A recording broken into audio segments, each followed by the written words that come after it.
Breaking news దక్షిణ అండమాన్ సముద్రం దాని పరిసర ప్రాంతాల మీదుగా నేడు ఉపరితల ఆవర్తనం ఏర్పడే అవకాశం ఉందని వాతావరణ శాఖ వెల్లడించింది. పశ్చిమ వాయువ్య దిశగా పయనించి ఆగ్నేయ బంగాళాఖాతంలో 23 నాటికి అల్పపీడనంగా మారనుందని పేర్కొంది.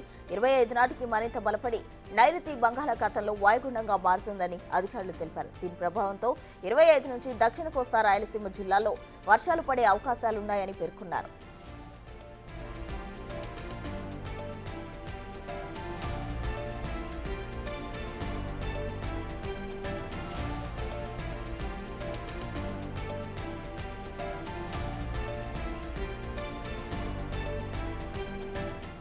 బ్రేకింగ్ న్యూస్ దక్షిణ అండమాన్ సముద్రం దాని పరిసర ప్రాంతాల మీదుగా నేడు ఉపరితల ఆవర్తనం ఏర్పడే అవకాశం ఉందని వాతావరణ శాఖ వెల్లడించింది.